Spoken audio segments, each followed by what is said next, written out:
The story you are about to see is true. It is the real tragedy of our time, in which, far from being free, many live in fear and with little security, even in their own home. It is a graphic and frightening story that should tell every man, woman, and child in this country one thing. We as a nation are now at the final frontier in the battle against the criminal. This is Clarence Kelley.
I never thought in my wildest dreams that I would end up being a criminal. Yes, I was a hitman, but I want to elaborate a little bit on this. Before you can join the Mexican Mafia, you have to be willing to kill for the organization. So once you are recruited, you are automatically a hitman for the Mexican Mafia. I've personally killed, I would say, 11 for the Mexican Mafia, and again, between 15 and 20, I have been responsible for their deaths.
Every day, America's terrifying crime clock ticks away. A burglary every 8 seconds, a robbery every 58 seconds, and a rape every 6 minutes. Just think, during the course of this program, 2 people will die at the hands of a killer. And here's another tragic figure. Every year, more than 2.5 million youngsters end up behind bars.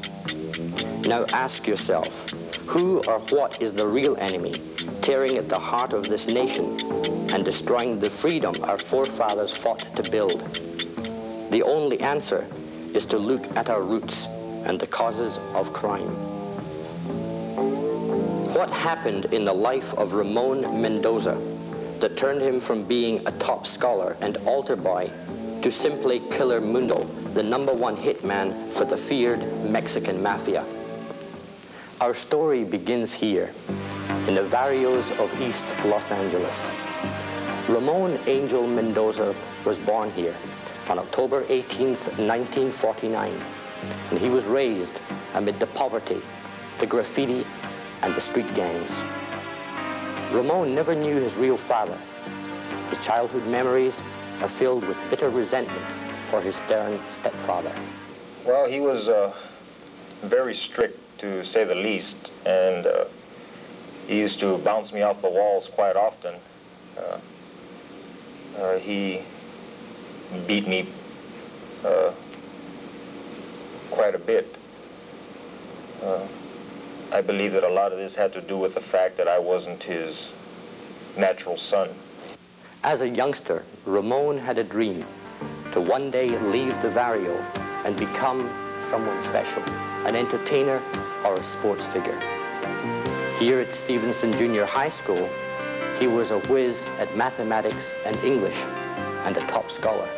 At that time, I was content, or so I thought, to be just a John Doe school kid trying to further his education. I didn't really have any aspirations to be a gang member or indulge in gang activities at that time. Mundo, here you are today in prison. How did it all get started? And what happened to get you started in a life of crime? Well, I can pinpoint it back to a certain day. You got to remember that at that time I never had any dream. I never thought in my wildest dreams that I would end up being a criminal. And the day that I can pinpoint it to is the 4th of July of 1964. And it was during a period when I was on my vacation from school. And I distinctly recall having a confrontation with my stepfather. And at that point, I remember that I stood up to him, and I felt a feeling of power, like I had finally been released from some type of bondage, you know, his oppression, I guess. And shortly thereafter, our landlord's son, who was a member of a street gang, talked me into running away from home with him. And that was on the 4th of July of 1964. And so we took off, and from that point on, I got involved with him in riding in stolen cars, doing house burglaries, sniffing glue, smoking pot, and that I can really pinpoint that turn in my life. I was subsequently arrested after going through all these criminal exploits, and I was taken to juvenile hall. And at the time, I remember that I felt a combination of fear. I mean, I was scared to death of being in juvenile hall. And I was also looking at it like as a challenge. I mean, it was something new, and I recall something that my stepfather had told me in one of those rare moments. He said, if you do something, whatever it is, do it right. And at the time, I remembered that. And I saw that the other inmates there, the juvenile criminals there, were mostly from gangs. They belonged to gangs. And because I was a non-gang member, I saw that I would have to do something to prove to these people that I could be an accepted member of their underworld. So initially I knew that I was going to have to go through a period in which I would have to prove myself worthy of being a juvenile delinquent. Now, you were instructed by your fellow inmates that you just had to react with violence whenever you're of the opinion you're being pushed around. Well, how did you feel about that kind of advice? Well, okay, that advice was given to me by a gang member that I knew in school. At the time, I mean, I was a skinny kid. I didn't know very much about fighting. But those words stood out in my mind, which were not to show weakness, to respond with violence, stick with your own ethnic group, with your own race. And because of the fact that if I didn't adhere to the rules that he spelled out, I knew that I would become a stoneout. Well, in fact, he told me that I would become a stoneout. And as being a stoneout or a reject to me was being a nobody. And I did not want to be a nobody. I wanted to be somebody. I wanted to be accepted. And I didn't want to go through the pains of being rejected again. And where did you go from there? I was subsequently transferred to a forestry camp, Bouquet Canyon, in Saugus, California. I recall that when I arrived there, I had this feeling of having to prove myself all over again because it was a new experience. I was coming to camp from juvenile hall, and there were people there that didn't know me, and I knew that it was going to be the same old story all over again. Did you escape from there? Yes, I did. What kind of disciplinary action was taken against you? Okay, I was, the first time I was given a second chance. And the second time, they sent me down to juvenile hall, and I was committed to the California Youth Authority.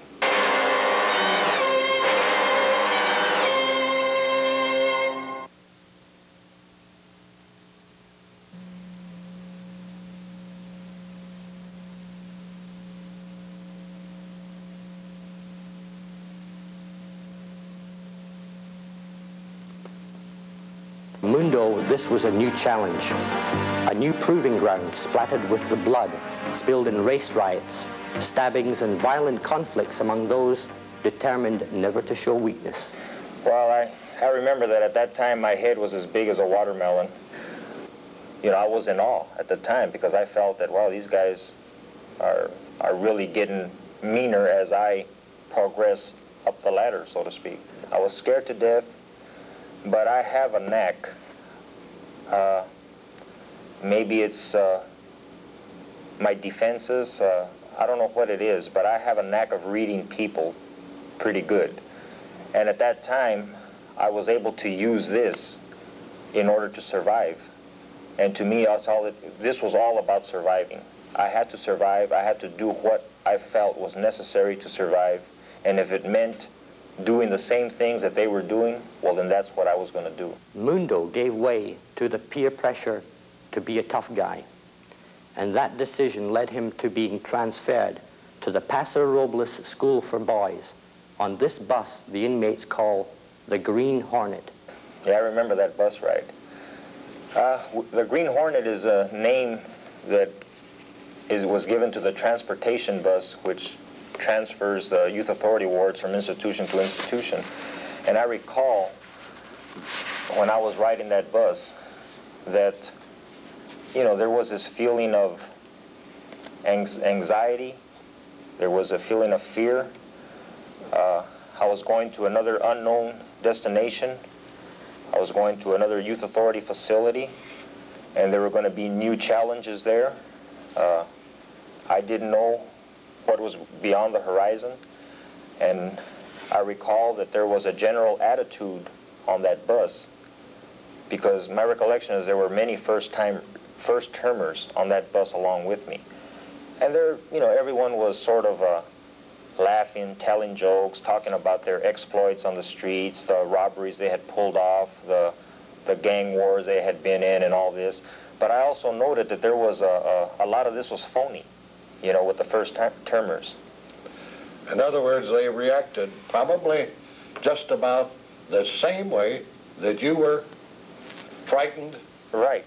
I mean, I could see it in their eyes. I could see that these guys, although they were pretending to be indifferent to the prospect of going to an unknown youth authority incarceration, that by observing them, their eyes and their nervousness was not consistent with that look that I saw in their eyes. And that just confirmed to me that they felt exactly the way I felt inside, which was afraid. What did you feel that you learned during that confinement? Well, to tell you the truth, what I learned were the trades of being a criminal. In other words, I learned about neutralizing burglar alarm systems. I learned how to effectively alter, change the license plates on cars when performing a criminal act, such as a robbery or a burglary. I remember learning about using a large caliber weapon when in the performance of a robbery in order to deter resistance from the victim.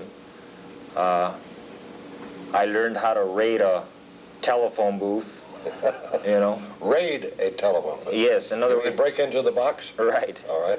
And, you know, my learning, as you asked me, was criminal indoctrination, which I was very eager to implement upon my release. I mean, I was eager to use these previously untried skills on the outside. Now, I mean, to me, I looked at it like as I was embarking upon a new career, which was a career and life of crime.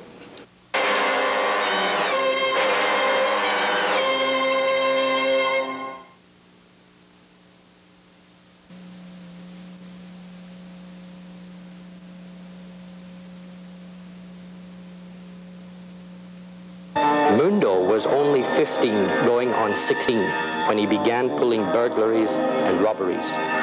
But his criminal career was short-lived. He was rearrested for parole violation and returned to the California Youth Authority. Mundo's first stop was at the Youth Training School. But then, because the authorities regarded him as incorrigible, he was transferred here to the Preston School of Industries. Preston was then what San Quentin and Folsom prisons are to the Department of Corrections. Preston was to the Youth Authority, in that it had a reputation for being a tough institution, and it housed the most incorrigible Youth Authority offenders in California at that time.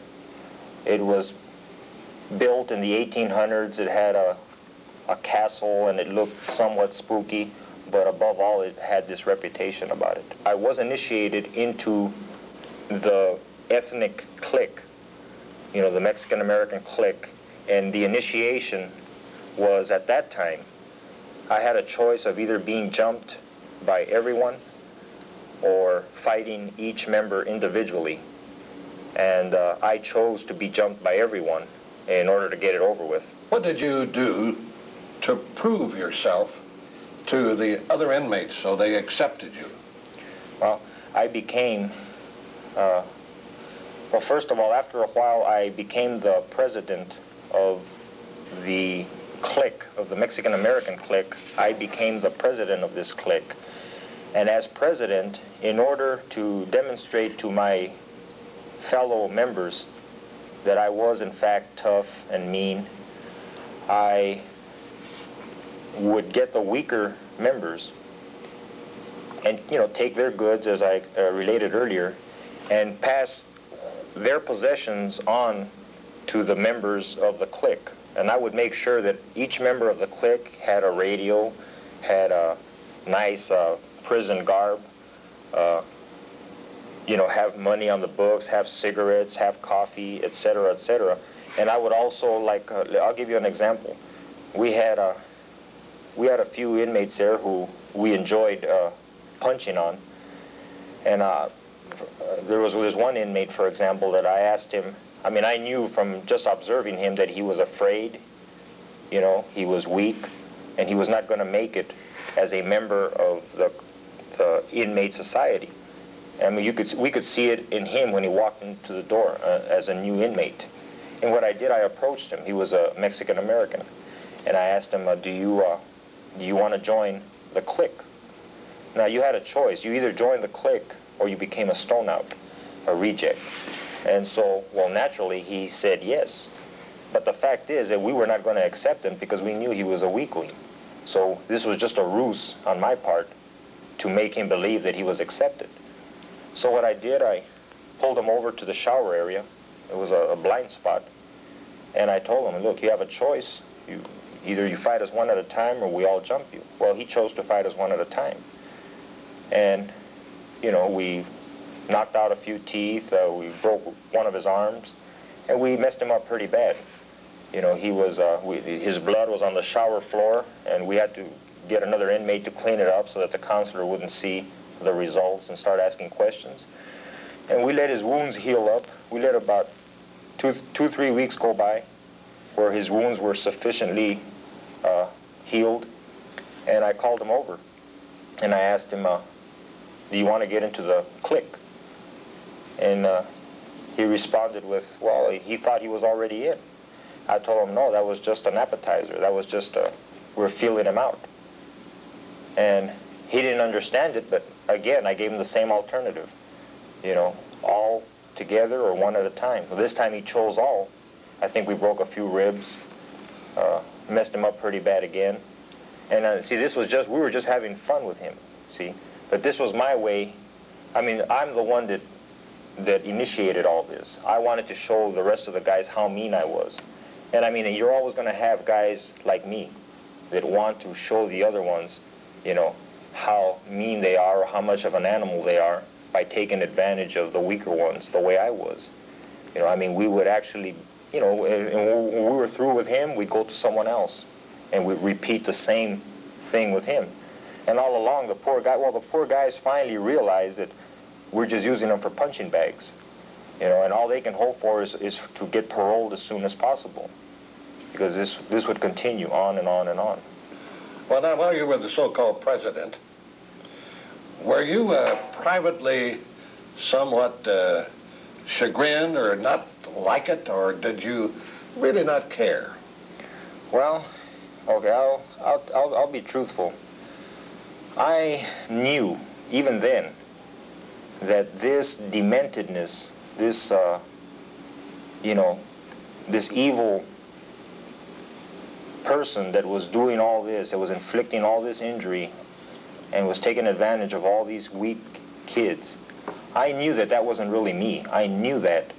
But I never allowed myself to sit down and think about, you know, all the pain and suffering that I was causing, all the torment and grief that I was causing these inmates, because I was afraid that if I let up, you know, applying the pressure, that my peers, which were the members of the clique, and I was always under their scrutiny. In other words, we're always under each other's scrutiny. We scrutinize each other for signs of weakness, especially the leaders. The leaders are always, they have a standard that they have to maintain in order to show that they are leaders. And I felt not so much that I would become a stone out by any abatement of oppression, by letting up on all the evil, but I felt that my leadership role would no longer exist, that if they saw that I was letting up, that they wouldn't see me as a leader.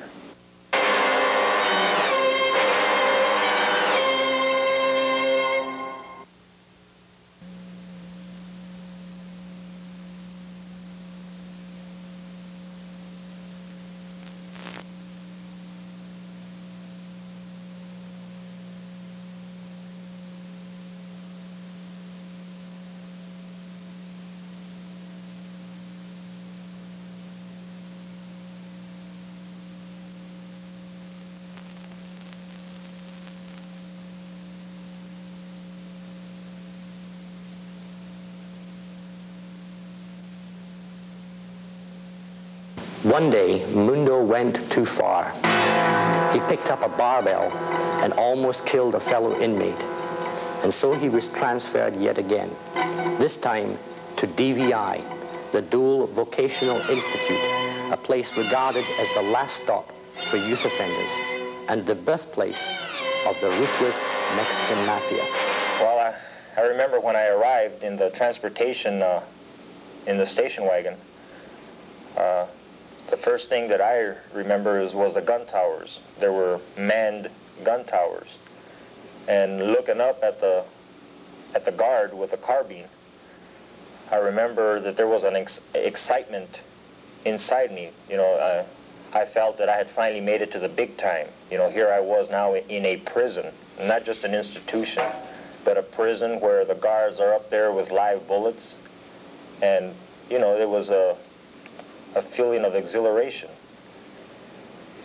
Now, did this place have any special gangs?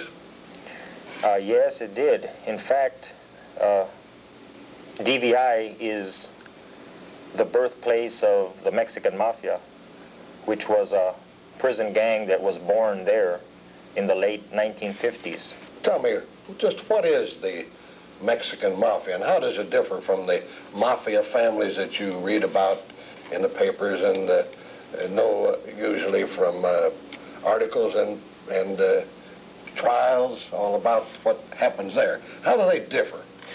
Well, the Mexican Mafia, the difference between that gang and the Italian gang is that the Mexican Mafia was spawned in prison. It began in the prison system. Okay.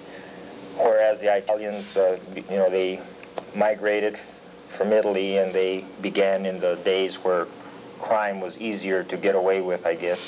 But the Mexican Mafia today is basically the same as the Italian Mafia.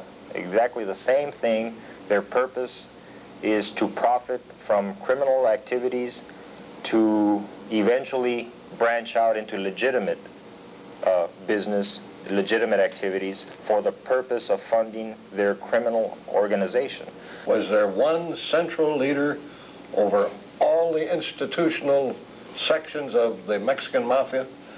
Was there one man who was the top man throughout the whole correctional system? There was one who was not only the top man in the prison system, but also when he was paroled, he became the #1 man for the members that were out on the streets. Is that the one you would call, as a corollary to the Mafia, the Godfather? That's an adequate description of the leader, yes, the Godfather. What was his name? His name was Joe Morgan. When did you join the Mexican Mafia, and did they ask you to join, or did you ask them if you could join?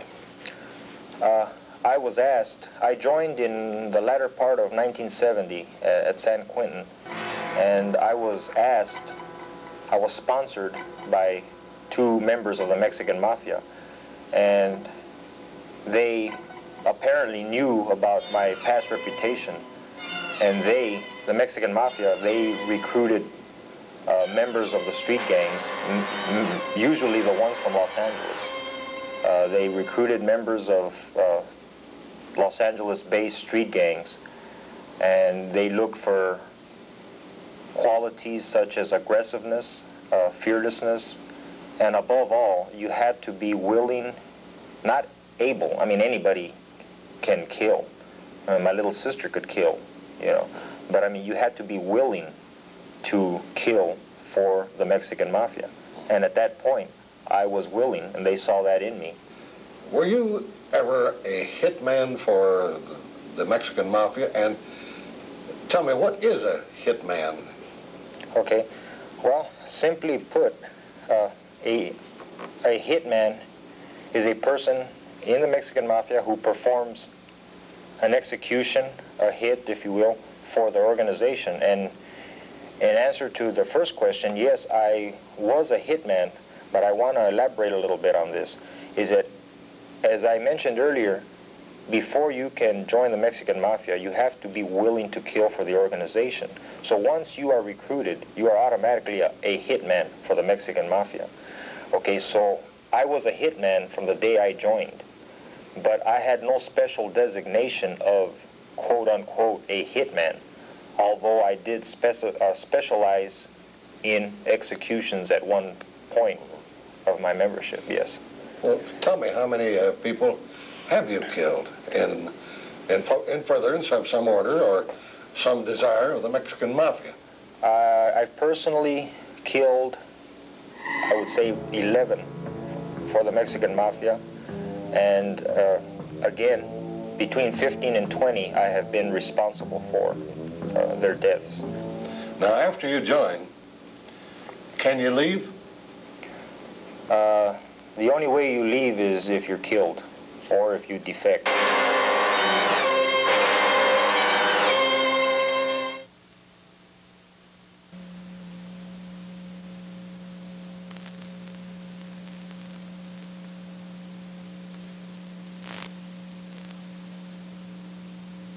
Now, of course, having had several experiences and having learned your lesson, you no longer are associated with some of these organizations. You're no longer a hitman for the Mexican Mafia. And I understand that you're also helping the various law enforcement groups to minimize the effectiveness of the Mexican Mafia, the prison gangs, those groups that are doing the great damage to the security of the country. Now, what brought about this very dramatic change in your attitude and your affiliations? Well, I can pinpoint, again, I can pinpoint where this change took place, and I'll explain. When I was arrested in 1975, I was arrested in Bakersfield for double homicide, in which I executed 2 members of the rival Nuestra Familia prison gang in Bakersfield. And while I was sitting in Bakersfield waiting for the criminal proceedings to expire, I was isolated. I had a lot of time to think and reflect about my past. At that time, I knew that I was facing the death penalty, but I really didn't, that didn't faze me. I mean, that had nothing to do with my decision to change my life. I mean, at that point, I figured, well, the case will probably be overturned, or I'll probably get the sentence commuted to life in prison. So I knew I was facing the prospect of either death in the gas chamber or life imprisonment. Neither one fazed me at that time. But I did, because of the fact that I was isolated. I had a time where I could reflect on my past and think of what I had done and where I was headed. And more important, I think, because nothing was going to change me. And you saw from what I've told you right now, you probably think I was some kind of a loony. How could a guy knowingly continue this pattern of living, knowing what he was getting into and sealing his own doom by taking the death oath of getting into the Mexican Mafia?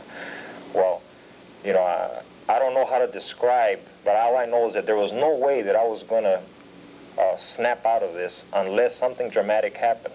So what happened is that they would allow Christian people to enter the Kern County Jail in Bakersfield to witness to the inmates there.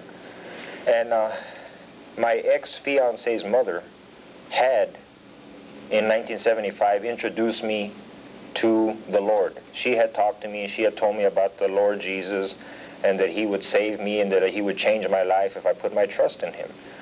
Well, at that point, I didn't have time to hear that because I was involved in murder, in narcotics, and all the other stuff. I was involved in deeds of the devil, if you will.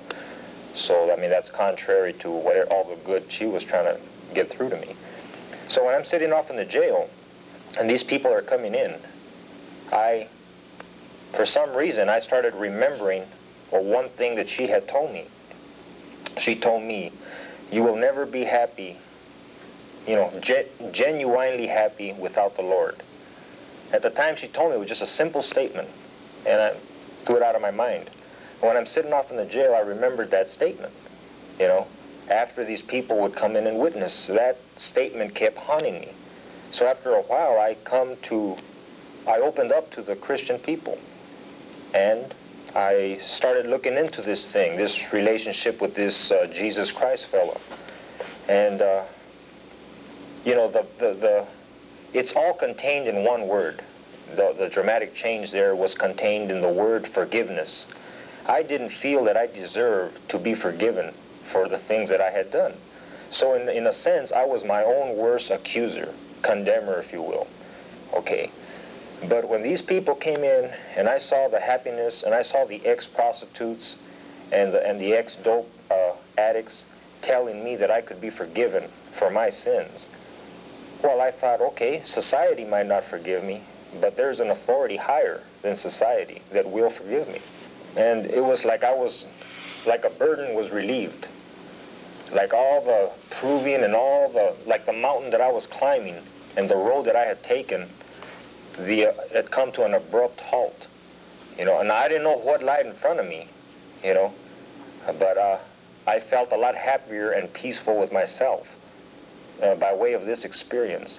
And I was confident that whatever happened in the future, the Lord was going to take a hand in helping to make my life right. So you said you accepted the Lord, and that acceptance entailed that you'd have to change your life. So right then and there, what determination did you make about what you were going to do when you was restored to freedom?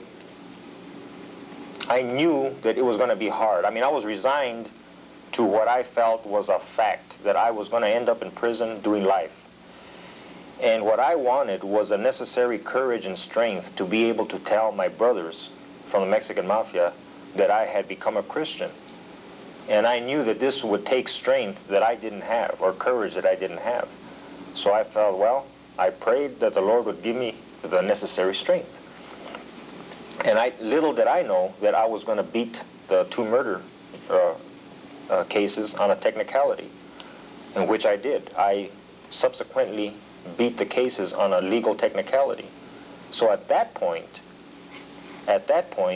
I decided, well, in order to make sure that I don't revert to a life of crime, I'm going to assist the authorities against crime. So I contacted my mother, and I asked her to contact my parole officer and to tell him that I wish to talk to members of the SSU, which is an agency within the Department of Corrections, which investigates prison gangs and internal affairs. And I subsequently received a visit from these people. They were skeptical about my intentions. They thought I was trying to infiltrate them or that I was doing a con job or something. They didn't know. They were understandably wary of me. And when I spoke with these gentlemen, I told them of my intentions. They asked me, well, why? You don't have anything to gain by this. You're going to be discharged from parole pretty soon. And I told them because I felt that I had to somehow atone for the evil that I had done. There was no way in the world that I could bring anyone back from the dead. I couldn't do anything about that.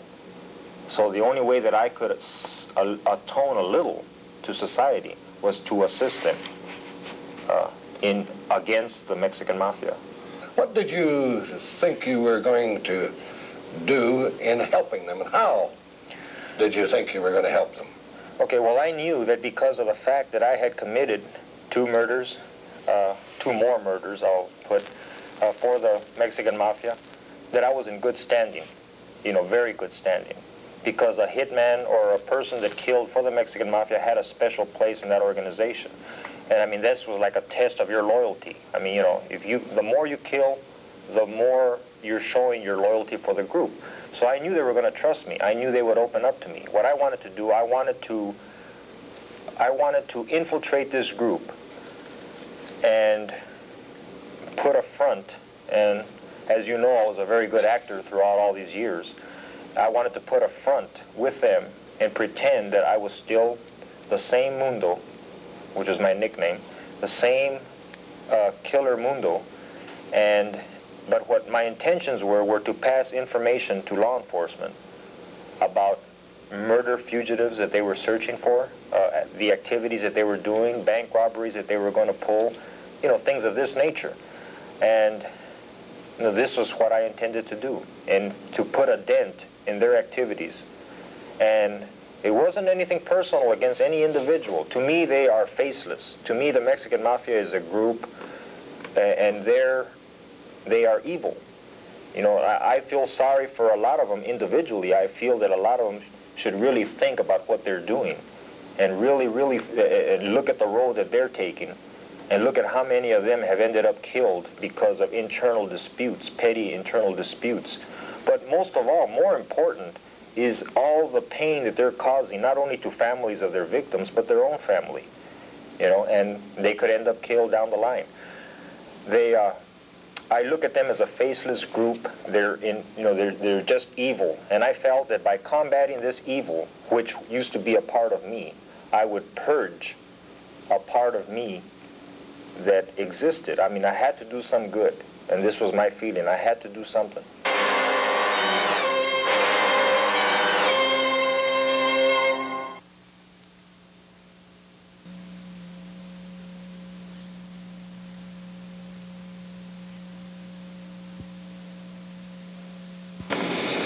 Now, I've talked with a great many people who have been in a similar situation as you, that is, served time, been offenders, and I've been in a situation many times where I thought that they were conning me. Give me a smooth con job. Now tell me, how can you tell me and others about this so that we'll know and we'll feel that you're not conning us? Well, first of all, I can tell you this much. No one knows whether or not I'm doing a con job. In other words, nobody knows what's going on in this ticker. But the only way that I can show that this is not a con job, you know, the fact that I'm changing my life, is by demonstrating by my actions. You know, whatever I do will be the demonstration of whether or not I am sincere or not. There is no way that I can convince anyone that I am not conning them. And if I'm going to try, you know, if I'm going to go out of my way to try to prove something to others, something which I know has already happened. In other words, I know that I have changed for good, and I'm not going to make any mistakes that'll put me back in jail or that'll get me involved in criminal activity again. If I know that change has taken place in me, then I feel that I don't have to prove a darn thing to anyone.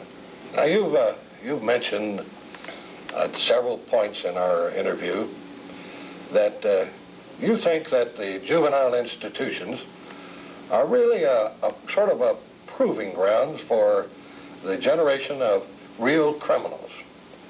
Do you believe that there is no rehabilitative influence in these institutions? As it is right now, I think that because of other priorities, such as, I guess, overcrowding, that all you're going to have is a warehouse, a breeding ground for future criminals, for future hitmen. Tell me, Mundo, if you had a son, how would you make sure that he did not end up in prison?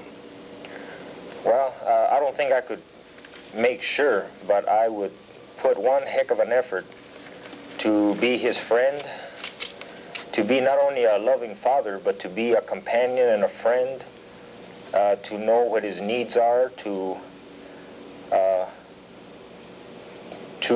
have conversations with him, to know, to identify with him, to, you know, many parents today, they're not I don't think that they really know their own children.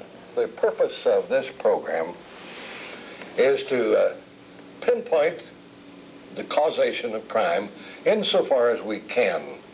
And there's much that can be done. What we want to find out, basically, is what causes things to happen to youngsters such as happened to you. And at this very moment, there are probably thousands of youngsters who are at the crossroads, just about to go over into violations, or perhaps to go the other way, which we hope they will in greater proliferation. Now, how would you sum this up, saying what should be done? How would you counsel with parents, for example, or with priests, or with ministers, in order to have them do a better job to show them the right way and have them follow it, or they perhaps take the wrong way. What would you say to them, just in summation? Well, first of all, again, I'll refer to my religious beliefs. I believe that every family should allow the Lord Jesus to work in their household. And as far as I'm concerned, there's no better example than the Lord. Okay. Second of all, I believe that the kids should be aware that if they make mistakes along the road, even if they get committed to the youth authority, to a camp, or as I did, when I ended up in prison and everything, there may be a point in their lives where they may experience self-condemnation, where they might feel that they don't deserve anything, and especially forgiveness. They might feel, hey, well, I'm going to continue my activities because I'm no good anyway. Well, you know, what my advice to those kids are that a person can always turn back from his mistakes. I mean, barring his death, barring that person's death, there's always the avenue of forgiveness. And again, I'm saying the Lord is the highest authority. So if the Lord forgives, I don't care who does not want to forgive you. If society doesn't forgive you, so what? You know, I believe that if a person at any stage of his life can make a wrong right, and I believe that the parents should also should encourage their children to attain, to get a good education. They should really push them in, if there's areas that the kids excel in, to really encourage them and to make them feel wanted, to communicate with them, to talk with them, to be not only a parent, a dictator, you know, in the house, you know, telling the kid you got to do this and you got to do that, but to be a companion and to be a friend, you know, because I believe that love and friendship are just as important as stern disciplinarianism. And that's about all I could say in a nutshell. Mundo, I can't say that this was completely enjoyable, because it isn't enjoyable to hear of some of the problems that you recounted and some of the distress from which you suffered. But I want you to know that I appreciate the openness with which you talked with us, and the suggestions that you made, and the recommendations, perhaps to get better understanding established in the causation of crime. And I do wish you the best in the future, and God bless you. And God bless you too.